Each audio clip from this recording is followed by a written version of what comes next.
Kidlat News Updates. Mga balita ngayon, 6 na dating CTG members sumuko sa Ilocos Sur. Barangay Kagawad na abogado binaril sa Makati, manhunt, inulunsad. Pinakamalaking overseas exercise ng Philippine Army, umarangkada na sa Australia. Ako po si Cesar Soriano para ihatid ang nangungunang mga balita sa buong kapuluan.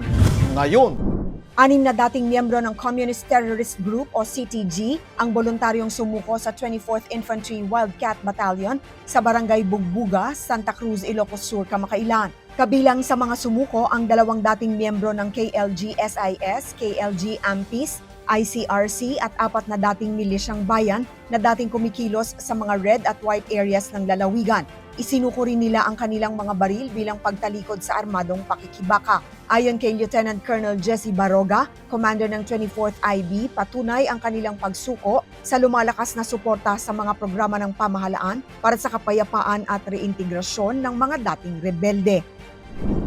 Naglunsad ng malawakang manhunt operation ang Southern Police District o SPD matapos pagbabarili ng hindi pa nakikilalang salarin ang Barangay Kagawad na nasa pool ng CCTV sa kanto ng Novaliches at Zaporo Streets, Barangay Olympia, Makati City, dakong 8:05 AM nitong July 24, Huwebes. Kinilala ang biktima na si Barangay Santa Cruz Kagawad at abogado John Ilan de Ocampo na tinamaan ng balas sa ulo at agad na isinugod sa ospital.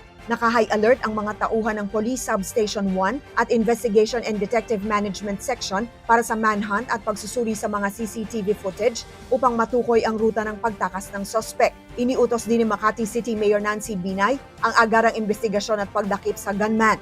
Nanawagan ng SPD sa publiko na magsumite ng anumang impormasyon o dashcam footage na makatutulong sa kaso.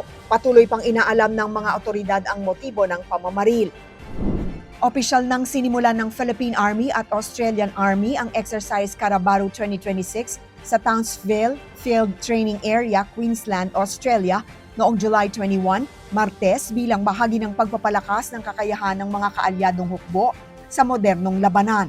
Ang 1st Brigade Combat Team, pangunahing Combined Arms Unit ng Philippine Army ay nagsanib puwersa sa Australian Army at United States Marines sa ilalim ng isang command structure para sa force-on-force maneuvers na magtatapos sa defensive live fire exercise. Ang exercise Karabaru, pinagsamang salitang Carabao at Kangaroo, ang pinakamalaking overseas military training ng Philippine Army ngayong taon at bahagi ng mas malawak na exercise Predators Run 2026. Layunin nitong higit pang patatagin ang interoperability, kahandaan sa pinagsamang operasyon at matagal ng ugnayang pangseguridad ng Pilipinas, Australia at iba pang coalition forces. Para sa Kidlat News Channel, ako si Rosalyn Singchongko, nag-uulat. ako po si Cesar Soriano, kasama nyo sa bawat pagputo ng balita.